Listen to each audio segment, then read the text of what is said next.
harga jual laptop itu di bawah harga pasar. Oke. Itu diakui oleh auditor yang menyusun LHA kerugian negara ini. Dengan entah metode apa yang digunakan oleh mereka. Nah, tetapi kenyataannya adalah ternyata kerugian negara itu tidak terjadi. Bagi pandangan saya, dinamika menghadapi putusan ini memang sudah terpolarisasi ke banyak pihak. Hari ini seperti disampaikan tadi mau terbelah betul. Jadi situasi memang terbelah. Tapi konsep praduga tak bersalah harus dikedepankan. Sampai hari ini putusan hakim belum menjadi putusan yang final. Masih ada upaya hukum lain. Itu hak dari pihak yang diputuskan bersalah. Namun kita harus menghormati pengadilan. Dan saya sepakat kalau itu putusan pengadilan harus dihormati sebagai negara hukum. Namun kita juga perlu sebagai masyarakat mendalami hal-hal yang ada pada putusan itu secara netral. Ya, seperti apa? Pertama, mungkin saya melihat adanya dissenting opinion. Ya. Dissenting opinion ini ada temannya sebenarnya, adanya concurring opinion. Concurring itu tidak mempersoalkan putusan serat-mat berapa tahun, tapi esensi dari substansi putusannya berbeda walaupun sama putusannya. Nah, ini menjadi juga perhitungan masyarakat di luar. Apakah dengan dissenting ini dilakukan oleh seorang hakim menjadi lemahnya putusan? Atau sebaliknya, dissenting ini memperkuat putusan. Artinya hakim betul-betul berjuang bersama-sama untuk tidak ada kompromi. Sehingga timbullah dissenting opinion ini. Maupun sifatnya concurring di dalamnya. Karena ada hal-hal dimuat di situ. Karena tidak ada mens rea. Nah, saya tertarik membahas mens rea ini. Menurut Prof. Gayus dalam kasus ini pasti ada mens rea karena terbukti. Kalau bagi saya tidak tepat masuk sebagai ada tidak adanya mens rea. Kalau mens rea itu niat jahat. Karena ya? hukum pidana tidak mempersoalkan pikiran orang, tapi perbuatan orang. Di mana perbuatan yang kemudian dinyatakan sebagai niat jahat dalam kasus Nadiem? Nah, ini perbuatan menghasilkan kesalahan yang dinilai oleh hakim layak untuk dijatuhin hukuman. Contohnya misalnya di sini? Saya tidak bisa saya tidak membaca. Menguntungkan pihak ketiga, pihak lain. Ya bisa begitu atau tidak menguntungkan dirinya secara langsung juga bisa. Jadi ini kan pikiran-pikiran yang dicurigai. Apakah ada niat jahat atau ada guilty mind? Ya. Tapi kalau terbukti oleh pengadilan artinya pasti ada niat jahat. Begini, saya yang persoalkan adanya guilty mind atau adanya satu pikiran yang memang tidak kotor. Ini kan dipersoalkan di dissenting opinion seperti itu. Ini yang mengatakan juga yang hakim yang dissenting. Jadi ini masyarakat sekarang dengan pengetahuan hukumnya mulai menghitung. Tapi intinya apakah dengan dissenting ini putusan ini menjadi lebih kuat atau lemah, kan terpecah. Saya tidak bisa mengukur itu karena saya bukan hakimnya. Tapi kira-kira terpecah itu karena ya berarti nggak solid ini dalam putusan ini. Tapi kalau yang mendukung atau yang merasa ini adil, ya ini betul-betul pertempuran hakim ini untuk menentukan apakah salah apa tidak. Skorsnya 4-1. 4-1. Betul, 4-1. Saya ke Bung Agung Firman Sampurna. Chief Agung, Anda ahli ya di dalam kasus ini dari sisi Mas Nadiem. Dari mana kemudian, saya tanyakan dulu, Anda seorang profesional, ketua BPK pada zamannya. Di mana kemudian Anda merasa terpanggil untuk membela kasus ini? Saya boleh katakan membela, saya garis bawahi ya. Membela Nadiem. Ya, kebetulan saya diberikan berkas-berkasnya oleh Pak Ari Yusuf Amir.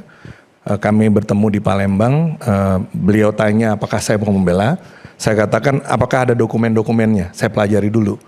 Saya baru akan memberikan dukungan saya, memberikan pendapat profesional saya, yang mungkin itu dianggap sebagai pembelaan dan saya kira memang ia setelah mempelajari. Setelah kemudian mempelajari secara mendalam dokumen-dokumen yang diberikan kepada saya, khususnya terkait dengan laporan hasil audit kerugian negara yang digunakan sebagai bukti dari kasus ini. Kan ada kerugian negaranya. Nah, ini yang ingin saya sampaikan. Kerugian negara itu kan ada metode menghitungnya, Pak Iman. Tetapi mari kita bicara fakta persidangan, karena ini kan waktunya pendek. Fakta persidangan itu memperlihatkan bahwa harga jual, kan sebenarnya kasusnya ini adalah laptopnya nih ya. harga jual laptop itu di bawah harga pasar. Itu diakui oleh auditor yang menyusun LHA kerugian negara ini. Dengan entah metode apa yang digunakan oleh mereka. Tetapi kenyataannya adalah ternyata kerugian negara itu tidak terjadi. Karena dia harganya di bawah harga pasar, maka bagaimana ngitung selisihnya? Padahal kan sebenarnya pada saat melakukan proses pengadaan yang dilakukan oleh LKPP, sekali lagi yang melaksanakannya adalah LKPP. Tidak dilakukan oleh Nadiem, tidak dilakukan oleh PA, tidak dilakukan oleh KPA, tidak dilakukan oleh PPK, tapi diserahkan kepada LKPP. Itu sebenarnya sudah banyak sekali pengamanan yang dilakukan, mulai dari penentuan SLR, ya, Suggested Retail Price, dan kemudian pembuatan surat pernyataan tanggung jawab mutlak. Ini harus diketahui bahwasanya ada yang namanya surat pernyataan tanggung jawab mutlak oleh pelaksana pengadaan ini, di mana apabila terjadi pemahalan harga mereka bertanggung jawab untuk mengganti. Jadi ada itu surat pernyataan tanggung jawab mutlak dan sudah diaudit. Setelah dilaksanakan diaudit dan kemudian hasil auditnya yang dilaksanakan oleh BPKP tidak ditemukan adanya temuan kepatuhan yang signifikan, termasuk tidak ditemukan adanya pemahalan harga. Dan oleh karena itu, melihat juga bagaimana konstruksi yang dibuat di LHA kerugian negaranya, saya sebagai akademisi dan sekaligus praktisi mengatakan tidak ada kerugian negara. Tidak ada kerugian negara, meskipun tidak ada kerugian negara. BPKP kalau tidak salah itu menyatakan ada kerugian negara. Ya itu makanya pada saat diuji di pengadilan kan ditanyakan apakah kemudian harga laptop ini fakta persidangan ya. Apakah kemudian harga laptop ini di bawah atau di atas? Di bawah atau di atas? Harga pasaran. Ini kan lebih murah. Jawabannya ya kok lebih murah. Jadi mereka ngakui bahwasanya betul kan itu kan Pak Ari kan mereka ngakui bahwasanya itu lebih murah. Lah kalau dia lebih murah bagaimana kemudian terjadi pemahalan harga? Kan kerugian negara itu terjadi kalau terjadi pemahalan harga, selisih dari pemahalan harga itu yang menyebabkan terjadinya kekurangan uang, surat berharga, barang yang nyata dan pasti jumlahnya. Dengan tidak adanya selisih tersebut, dari mana sumber kerugian negaranya? Itu nggak masuk akal. Ya enggak masuk akal dan enggak mungkin ada seperti itu. Jadi tidak ada kerugian negara, tapi kemudian dianggap sebagai korupsi, bahkan harus membayar uang pengganti 800 miliar rupiah lebih. Saya akan berpendapat membatasi saya sebagai praktisi dan juga akademisi yang ngajar audit. Saya kan pengajar sekarang nih di perguruan tinggi. Nah, saya katakan bahwasanya yang pertama aspek kerugian. Kerugian itu fakta persidangan. Kerugiannya nggak ada menurut Anda ya, nanti kita akan. Kerugian itu fakta persidangan itu menunjukkan diakui oleh auditornya bahwa harganya di bawah harga pasar. Artinya tidak ada kerugian negara. Itu yang pertama. Ya, kemudian yang kedua prosedur pengadaan. Prosedur pengadaan ini unsur perbuatan, Mas. Prosedur pengadaan itu pertama pelaksananya adalah LKPP yang sudah dilaksanakan sesuai dengan ketentuan perundang-undangan. Kemudian kedua tadi yang saya sampaikan itu dilengkapi dengan apa yang kita sebut dengan surat pernyataan tanggung jawab mutlak. Kalau ada pemahalan diganti. Kalau ada pemahalan diganti. Kemudian yang ketiga dilakukan audit kepatuhan setelah itu dilaksanakan untuk mengetahui ada nggak oleh siapa masalah nih? Oleh BPKP 2020-2021. Kalau dalam hasil audit itu ada pemahalan maka SPTMJ tadi kan jadinya otomatis berjalan. Dan tidak ada hasil itu? Tidak ada. Kemudian yang keempat ini yang paling penting, posisi Nadiem sebagai menteri itu tidak terlibat di dalam teknis operasional pengadaan. Ini hal-hal yang penting juga. Dan yang paling penting ada satu lagi. LHA kerugian negara itu harus, karena dia adalah LHA, adalah laporan hasil audit investigasi, harus mengungkap siapa, melakukan apa, bagaimana, di mana, dan kapan. Terkait yang menyebabkan terjadinya pemahalan harga. Nah, LHA kerugian negara ini tidak pernah mengungkap itu. Laporan hasil analisa itu? Tidak, laporan hasil audit kerugian negara. Itu standar bahwasanya laporan hasil audit harus mengungkap siapa melakukan apa, bagaimana, di mana, dan kapan. Dan tidak ditemukan adanya fraud di situ? Ya artinya paling tidak di dalam laporan itu tidak disangkakan. Dia menjelaskan ada metode yang mereka gunakan pendekatan yang dia sebut rekalkulasi itu. Dan kemudian entah bagaimana, tetapi kemudian tidak dijelaskan. Kalau terjadi pemahalan harga siapa yang bertanggung jawab? Bagaimana proses, kan pemahalan harga itu kan terjadi akibat katakan terjadi persekongkolan. Kalau tidak ada persekongkolan karena dia misalnya kelalaian tidak jadi pidana dong. Ini terjadi karena orang sengaja bersekongkol. Nah itu kan harus diungkap di dalam LHA. Siapa yang bertanggung jawab? Bagaimana mereka melakukannya? Kapan? Di mana? Nah, itu tidak ada. Jadi saya tidak akan kemudian menilai putusan hakim, tetapi dalam pendapat profesional yang saya kuasai sebagai praktisi dan juga sebagai akademisi, itulah yang terjadi. Dan Anda menilai dari semua apa yang Anda analisis tadi, Anda bingung kenapa kemudian ini bisa dianggap salah? Karena tidak ada satupun celah kesalahan menurut Anda. Kalau saya punya pendapat begini, mungkin, tapi ini pendapat saya, ini bagian ini bukan pendapat profesional. Tadi pendapat profesional, Iman. Sekarang ini pendapat saya sebagai pengamat, mungkin karena sebelumnya sudah diputus IBAM bersalah. Pada saat proses pengadilan IBAM, kemudian IBAM ini ada kasus yang lain ya? Ya, yang swasta, itu strategi pembelaannya tidak sampai sedetil dan sedalam ini. Jadi mungkin hakim harus, kalau ini berbeda kan nggak konsisten putusannya. Mungkin seperti itu, tapi saya nggak tahu. Tanya sama Profesor Gayus kalau soal itu. Ya, tapi ada banyak kemudian misalnya orang yang kemudian tidak bersalah, lalu kemudian dia masuk sidang, ditahan, maka kemudian pada saat putusannya kemudian dipaskan ya dengan waktu dia untuk keluar, kan banyak seperti itu juga. Jadi itu artinya menyesuaikan yang salah sebelumnya. Tapi apakah itu yang terjadi? Itu sudah masalah hukumnya. Tetapi dalam konteks tata kelola dan audit itulah yang terjadi. Dari sisi konteks kasusnya, Anda tidak melihat ada celah sedikit pun yang Nadiem lakukan merupakan kesalahan? Nggak ada, karena tidak terlibat. Tidak ada. Karena Nadiem tidak masuk dalam proses. Seandainya ada masalah, sedikit pun celah tidak ada. Nggak ada, karena gini. Kan kalau orang melakukan perbuatan pidana itu, tanya nih Profesor Gayus, dia ahlinya, kan ada giumnya Prof ya.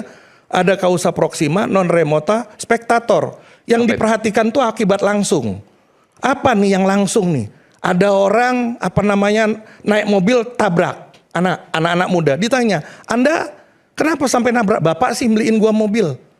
Kan padahal sebenarnya bukan karena bapaknya beliin mobil, tapi karena pada saat dia mengendarai mobil, mungkin dia masuk ke jalan yang berlawanan arah dan sebagainya. Jadi yang paling dekat yang menyebabkan, yang bisa dibuktikan bahwa itu yang menjadi penyebab. Ini istilahnya itu teori kausalitas.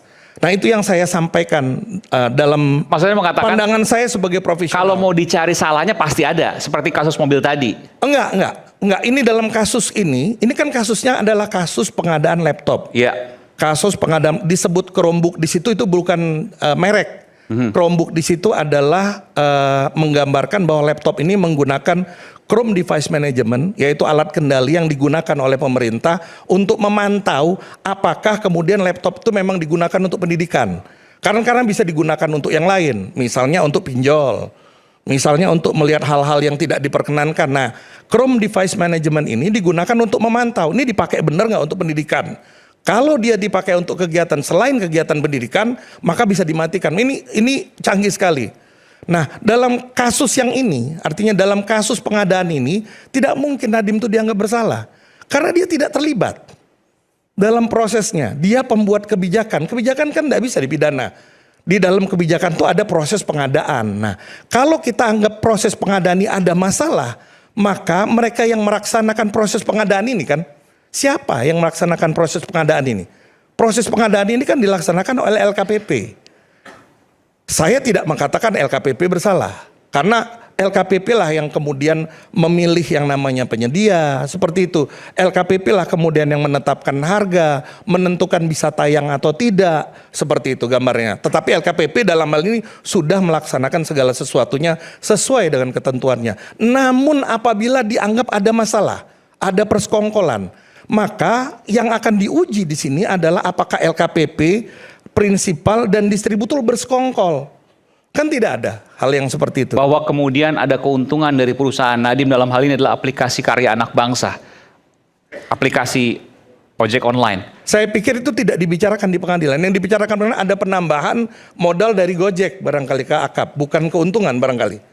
Yang kemudian ada terkait dengan penambahan Google. modal, ada penambahan modal Google ke aplikasi karya anak bangsa. Yang kita sama-sama tahu, bagi kita yang mengerti mengenai masalah tata kelola perusahaan, corporate governance, penambahan modal itu berdampak buruk pada pemegang modal yang lama karena modalnya terdilusi dan kemudian jatah dividennya jadi berkurang gitu loh. Karena ada orang masuk baru, maka yang terjadi adalah milik dia itu Untungannya turun. voting rights-nya jadi berkurang. Karena karena ada voting rights-nya jadi berkurang. Kemudian apalagi yang berkurang? Jatah dividennya tuh jadi berkurang. Bukan gitu. keuntungan itu. Bukan untung kan, jadinya rugi. Itu posisinya. Walaupun masuk modal, harus fresh money. Ya kan itu kan capital flow. Kan masuk modal itu kan bukan masuk ke kantong pribadi para pemegang saham. Pemegang sahamnya ada banyak.